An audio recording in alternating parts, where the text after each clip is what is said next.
Magandang hapon. Update na muna tayo sa lagay na ating panahon ngayong araw ng Lunes, June 17, 2024. Sa kasalukuyan nga, itong southwest monsoon o habagat, patuloy pa rin yung epekto nito sa may kanlurang bahagi ng Southern Luzon at Visayas. Kaya ingat sa ating mga kababayan sa areas na yan.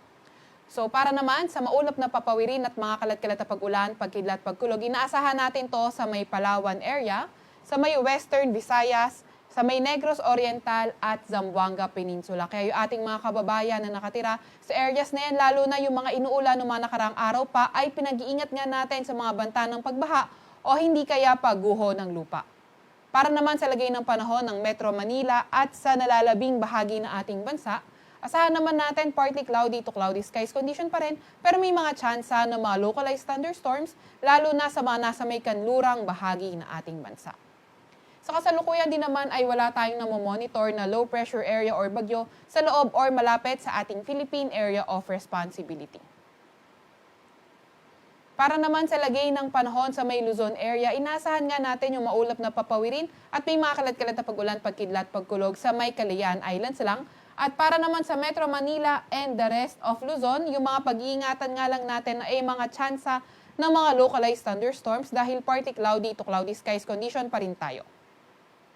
Agwat ang temperatura sa Metro Manila at Lawag ay 25 to 33 degrees Celsius, 18 to 25 degrees Celsius sa may Baguio.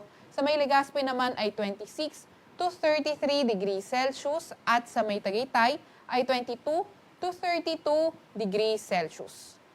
Para naman sa may Puerto Princesa, 25 to 32 degrees Celsius at 26 to 32 degrees Celsius sa may Calayan Islands. Para naman sa lagay ng panahon bukas, Visayas at Mindanao area, although partly cloudy to cloudy skies condition pa rin yung inaasahan natin, may mga tsansa pa nga rin tayo ng mga localized thunderstorms. And then pinag-iingat pa nga rin natin yung mga nasa may kanlurang bahagi ng Visayas and Mindanao area dahil hindi natin tinatanggal yung mga possibility ng mga localized thunderstorm na mas mataas sa areas na yan. Agwat ang temperatura sa may Iloilo, Tacloban, Zamboanga at Davao ay 26 to 32 degrees Celsius, 27 to 32 degrees Celsius sa may Cebu at 26 to 32 degrees Celsius naman sa may Davao. Wala pa rin tayong nakataas na gale warning sa kahit na anong baybayin ng ating bansa. Para naman sa 3-day weather outlook ng mga pangunahing syudad natin, Metro Manila, Baguio City at Legazpi City, Wednesday, Thursday and Friday, patuloy pa nga rin yung partly cloudy to cloudy skies condition na may mga pulupulong pag-ulan, pagkidlat at pagkulog. Although inaasahan natin starting Wednesday sa may kanlurang bahagi ng Mimaropa area, posible na yung mga kalat-kalat na pag-ulan, pagkidlat, pagkulog dahil naman yan sa habagat.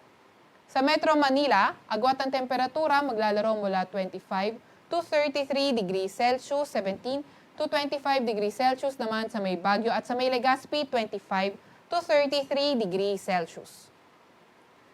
Para naman sa mga pangunahing syudad sa may Visayas area, Metro Cebu at Tacloban City, asahan nga natin Wednesday to Friday, mga tsansa pa nga rin ng mga thunderstorms yung ating pagkakaingatan.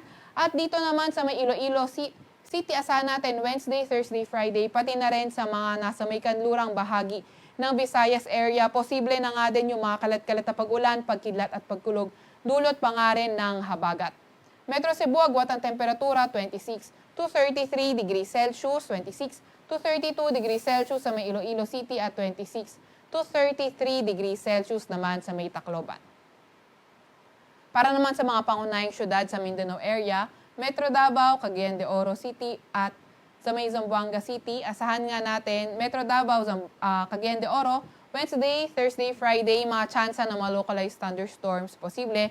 Pero dito naman sa may Zamboanga City, Wednesday, mga tsansa na mga localized thunderstorm lang yung ating asahan. Pero pagdating ng Thursday, andyan na yung mga kalat-kalat na pag-ulan, pagkidlat, pagkulog, dulot ng habagat. And pagdating ng Friday, balik ulit tayo sa fair weather conditions with chances of localized thunderstorms.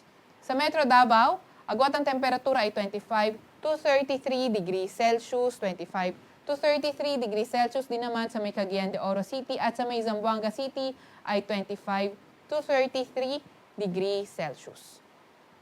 Sa Kalakhang, Maynila, ang araw ay lulubog ng 6:27 ng gabi at sisikat nga bukas ng 5:27 ng umaga. Huwag magpapahuli sa update ng Pag-asa. I-follow at ilike ka aming X at Facebook account, DOST_Pag-asa. Mag-subscribe din sa aming YouTube channel, DOST-Pag-asa Weather Report. At para sa mas detalyado impormasyon, bisitahin ang aming website, pag-asa.dost.gov.ph. At yan naman po muna ang latest mula sa Weather Forecasting Center ng Pag-asa, Veronica C. Torres.